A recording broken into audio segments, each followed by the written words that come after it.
Hello students, principles of biotechnology chapter में हम tools of biotechnology पढ़ रहे हैं और टूल्स में चार थे। Restriction and nucleus enzyme, cloning vector, competent host, DNA polymerase and ligase. जिसमें से रेस्ट्रिक्शन एंड न्यूक्लियस एंजाइम, उनकी नॉमेनक्लेचर, वो कैसे कट करते हैं, कितने टाइप के कट के एंड्स बनाते हैं, ये सब हम पढ़ चुके। सेकंड, क्लोनिंग वेक्टर की प्रॉपर्टीज हमने चार पढ़ रही हैं। हाई कॉपी नंबर है, origin of application, selectable marker और कटिंग साइट, रिकॉग्निशन साइट। ठीक है, तो हमें एक प्लाज्मिड क्लोनिंग वेक्टर जो होता है, उस क्लोनिंग वेक्टर में अपनी जीन ट्रांसफर करके और उस क्लोनिंग वेक्टर को बैक्टीरिया में डालना है, जिसको हम कॉम्पिटेंट होस्ट बोलते हैं।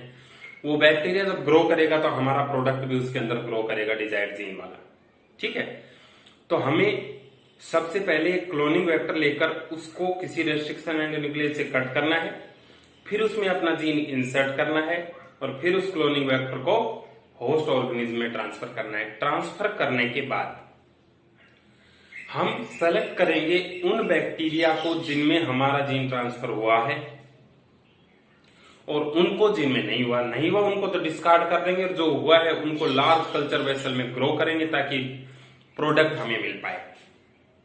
ठीक है, तो ट्रांसफॉर्मेंट्स वो होते हैं जिसमें हमारा डिजायर्ड जीन वाला जो क्लोनिंग वेक्टर है वो गया है, और नॉन ट्रांसफॉर्मेंट्स वो होते हैं जिन्हें हमारा डिजायर्ड जीन वाला क्लोनिंग वेक्टर नहीं गया।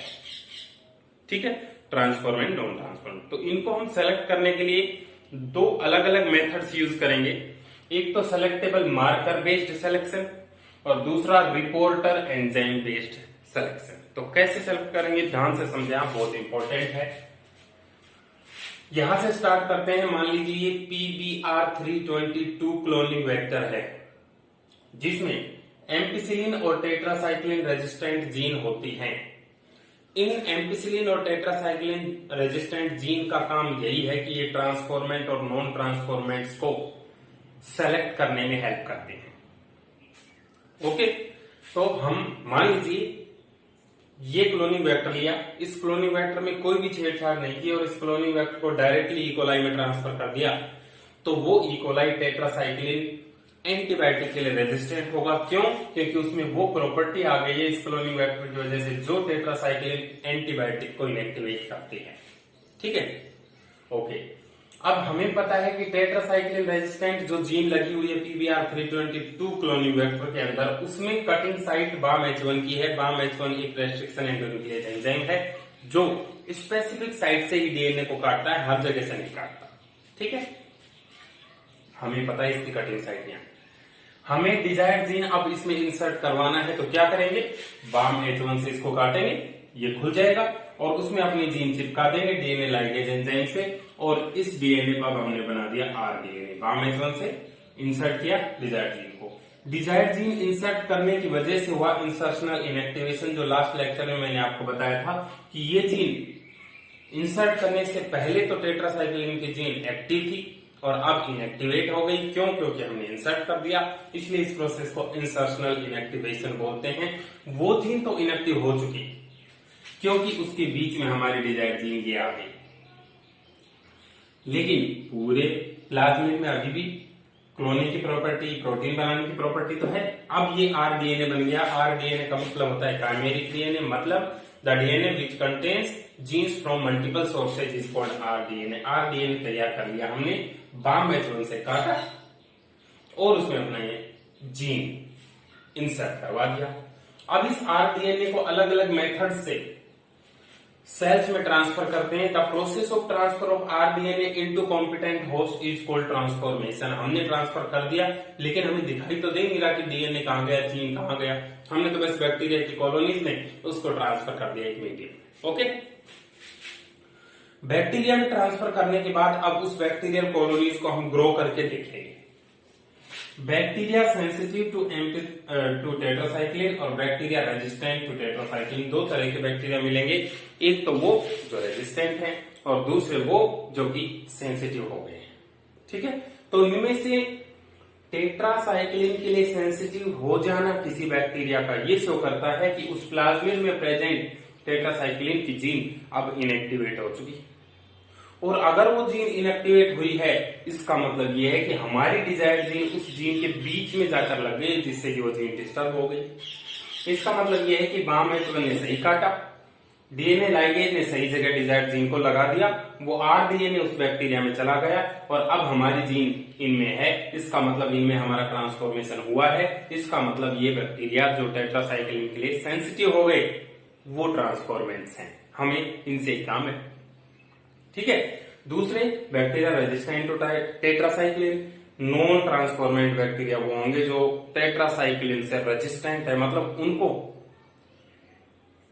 अब भी टेट्रासाइक्लिन से कोई फर्क नहीं पड़ रहा है, पहले भी नहीं पड़ रहा था। इसका मतलब इनमें वो जीन पहले भी एक्टिव थी, अब भी एक्टिव है। इसका मतलब बाम H1 ने कट नहीं किया और हमारी डिजायर्ड जीन उसमें इंसर्ट नहीं हुई। इसका मतलब ट्रांसफॉर्मेशन नहीं हुआ, तो ये नॉन ट्रांसफॉर्मेंट है। समझे? तो जिसमें हमारी जीन चली गई डिजायर्ड जीन, वो तो ट्रांसफॉर्मेंट है, जिसमें नहीं गई वो नॉन ट्रांसफॉर्मेंट है। जो बैक्टीरिया टेट्रासाइक्लिन के लिए सेंसिटिव हो गए, वो तो ट्रांसफॉर्मेंट है, और जो अभी भी रेजिस्टेंट बने हुए हैं, वो नॉन ट्रांसफॉर्मेंट। करेक्ट। एक मेथड किसका मेथड है कि ट्रांसफॉर्मेंट और नॉन ट्रांसफॉर्मेंट जो हमने बना ली, उनको सेलेक्ट कैसे करें ताकि आगे के प्रोसेस में सिर्फ ट्रांसफॉर्मेंट्स को ही ग्रो किया जा सके और उनसे नई बायोटेक्नोलॉजिकल प्रोटीन या किसी और प्रोडक्ट का फॉर्मेशन किया जा सके। ओके, पहला मेथड समझ में आ गया। अगला method reporter enzyme based selection. वहां पर एंटीबायोटिक सेलेक्टेबल मार्कर था, यहां पर रिपोर्टर एंजाइम की एक जीन इस क्लोनिंग वेक्टर में लगी हुई है। उसी तरह एक क्लोनिंग वेक्टर आप इमेजिन यहां पर भी करें। इस क्लोनिंग वेक्टर में रिपोर्टर एंजाइम की जीन लगी हुई है, मतलब ये जीन जब उस एंजाइम को कोड करती है तो वो एंजाइम एक क्रोमोजेनिक सबस्ट्रेट को प्रोडक्ट में कन्वर्ट करता है। क्रोमोजेनिक सबस्ट्रेट वो सबस्ट्रेट होते हैं जो प्रोडक्ट में कन्वर्ट होने पर कलर देते हैं।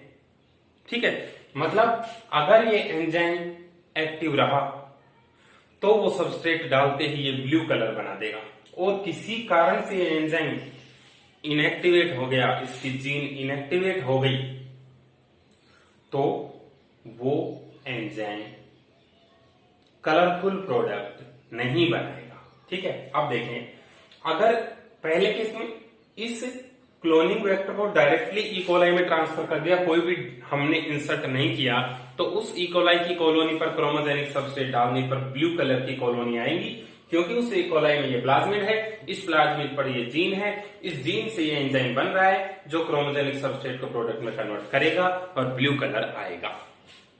ठीक है, दूसरे केस में अब हम जीन अपनी इंसर्ट करवा के देख रहे हैं कि इसमें जो कटिंग साइट है वो Sal1 एक रेस्ट्रिक्शन एंडोन्यूक्लियस की है। रेस्ट्रिक्शन एंडोन्यूक्लियस इस डीएनए को कट करेगा, उसमें हम अपने डिजायर्ड जीन इंसर्ट करवा देंगे, जिससे एंजाइम वाली जीन तो इनएक्टिवेट हो गई इंसर्शनल इनएक्टिवेशन से, और हमारी जीन बीच में आ गई। ठीक है, तो हमारी जीन इंसर्ट करवाएंगे इससे काट कर, तो बनने वाला डीएनए आरडीएनए रिकॉम्बिनेंट डीएनए होगा, जिसमें डिजायर्ड जीन आ चुकी। अब इसको ट्रांसफॉर्मेशन करेंगे। ट्रांसफॉर्मेशन डेफिनेशन फिर से सुन ले, the process of transfer of RDNA into competent host organism is called transformation. ठीक है, ट्रांसफॉर्मेशन करने के बाद हम उन कॉलोनीज पर वो क्रोमोजेनिक सबस्ट्रेट डालेंगे। अगर ब्लू कलर्ड कॉलोनीज आ रही है, अगर ब्लू कलर में कन्वर्ट हो रहा है वो सबस्ट्रेट, इसका मतलब ये है कि रिपोर्टर एंजाइम की जीन अब भी वैसे के वैसे ही है। No disturbance, no insertional inactivation. समझे? इंसर्शनल इनएक्टिवेशन नहीं होने की वजह से ये एंजाइम अब भी जो जीन है वो अब भी एंजाइम बना रहा है, और वो एंजाइम अब भी क्रोमोजेनिक सबस्ट्रेट को कलरफुल प्रोडक्ट में कन्वर्ट कर रहा है, जिसकी वजह से ब्लू कलर की कॉलोनीज आ रही हैं। ठीक है, और यहां पर दूसरे केस में कलरलेस कॉलोनीज आने का मतलब ये हुआ कि हमारा जीन इसके बीच में इंसर्ट हो गया, जो एंजाइम की जीन थी वो इनएक्टिवेट हो गई, और हमें क्रोमोजेनिक सबस्ट्रेट डालने पर भी प्रोडक्ट का फॉर्मेशन नहीं हुआ हमारा। इससे ये प्रूव होता है कि इसमें हमारा जीन का ट्रांसफॉर्मेशन हुआ नहीं हुआ, इसमें हुआ है, इसमें नहीं हुआ, इसमें हुआ है। तो दो अलग अलग मेथड है कि जब हम ट्रांसफॉर्मेशन कर दें, हमारा डिजायर्ड जीन डालकर आरडीएनए को उस ऑर्गेनिज्म में डाल दो, तो अब हम पता कैसे करें कि ट्रांसफॉर्मेशन हुआ है या नहीं हुआ है। ठीक है, दो मेथड्स समझ में आ गए आपको। इसी तरह से लिखें आप टेबुलर फॉर्म में, फ्लो चार्ट बनाएं और आप समझें 2 बार वीडियो को देखकर कि किस तरह ट्रांसफॉर्मेंट और नॉन ट्रांसफॉर्मेंट को सेलेक्ट करेंगे, क्योंकि ये बहुत क्रूशियल स्टेप है। अगर ट्रांसफॉर्मेंट ही ठीक से सेलेक्ट नहीं हुए तो प्रोडक्ट बाद में कैसे बनेगा हमारे पास। अभी तो हमें सिर्फ वो ट्रांसफॉर्मेंट ही सेलेक्ट करना है। ठीक है, ये टेबल बनाते ही आपको PBr322 क्लोनिंग वेक्टर बनाना है डायग्राम। अगर आपने अभी तक नहीं बनाया है तो बना लिया तो ठीक है, नहीं बनाया है तो PBr322 क्लोनिंग वेक्टर लास्ट वाले नोट्स में दिया हुआ है, या आप बुक में से या किसी भी और सोर्स से बनाएंगे। और फिर ये दोनों मेथड्स के बाद हम पढ़ेंगे अगला tool of biotechnology, that is competent host. ठीक है, समझना बहुत इंपॉर्टेंट है इसको। बना इसको।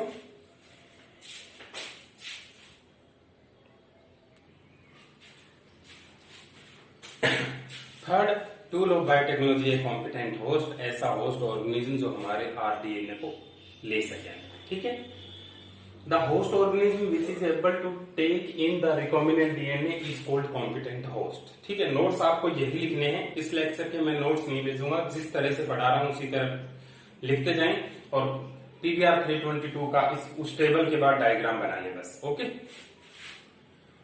ऐसा होस्ट जो आरडीएनए को ले पाए उसको कॉम्पिटेंट होस्ट बोलते हैं। DNA is a hydrophilic molecule. Hydrophilic मतलब वाटर लविंग। उस मॉलिक्यूल को सेल मेम्ब्रेन के थ्रू या सेल वॉल के थ्रू इंसर्ट करवाना बड़ा मुश्किल काम है, क्योंकि वो पोलर सब्सटेंस है, which is required to be inserted in host for further process. आगे प्रोसेस जाने के लिए ये जरूरी है कि उस आरडीएनए को अंदर इंसर्ट करना होगा हमें।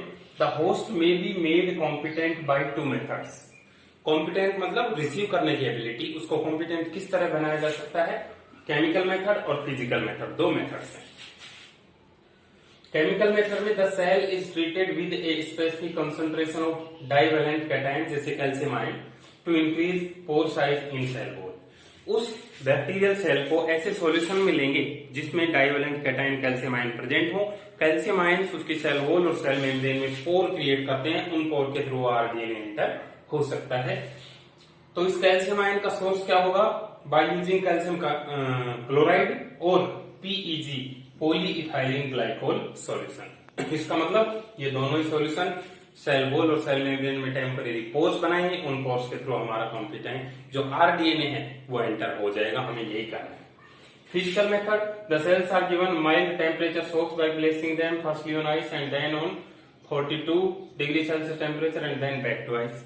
आइस पर रखेंगे, फिर 42 डिग्री सेल्सियस टेम्परेचर पर ले जाएंगे, वापस आइस पर लाएंगे, तो उससे टेम्परेरी पोर क्रिएट हो जाते हैं, उनसे हमारा डीएनए इंसर्ट हो सकता है। It is heat shock treatment by which bacteria takes up RDNA. ठीक है, तो 2 मेथड है कि एक होस्ट को कॉम्पिटेंट कैसे बनाया जा सके कि वो फॉरेन डीएनए को इंसर्ट करवा ले, आरडीएनए को इनटेक कर ले। ठीक है, समझे आप। उसके बाद है इसी थर्ड में सब हेडिंग ट्रांसफॉर्मेशन मेथड्स। ट्रांसफॉर्मेशन का मतलब क्या होता है, the process of transfer of RDNA into host organism is called transformation. Transformation किस किस तरह से करेंगे ये टाइप ऑफ सेल पर डिपेंड करेगा। ठीक है, various methods of transformation are. अब मेथड्स ऑफ ट्रांसफॉर्मेशन हम नेक्स्ट लेक्चर में पढ़ेंगे, तो यहां तक का आपको कंप्लीटली आज के लेक्चर में इसी से बनाने हैं सारे नोट्स और अच्छे से समझ के बनाने हैं। आगे हम मेथड्स ऑफ ट्रांसफॉर्मेशन पढ़ेंगे।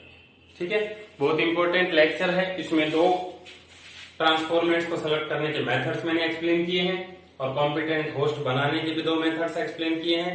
उन मेथड्स को आप अच्छे से समझेंगे। क्वेश्चंस यहीं से बार बार पूछा गया है कि कैसे सेलेक्ट करें ट्रांसफॉर्मेंट एंड नॉन ट्रांसफॉर्मेंट को, तो आप अच्छे से इसको लर्न करें, अच्छे से समझते हुए चलें, नोट्स साथ बनाते हुए चलें। बहुत कम स्टूडेंट्स बना रहे हैं नोट्स, रेस्पॉन्स बहुत कम स्टूडेंट्स का आ रहा है, जो कि आगे बहुत ही ज्यादा हार्मफुल होगा आपके लिए। तो टाइम को वेस्ट नहीं करें, मैनेज करें। ये ऐसा टाइम है जिसमें आप रिवाइज करके अच्छे से टिप्स पर कर सकते हैं सब कुछ। अब भी अगर टाइम वेस्ट आप करेंगे तो उसका कोई इलाज नहीं है। ठीक है, तो सभी वर्क करके और सबमिट करवाते रहें टाइमली। Okay, thank you.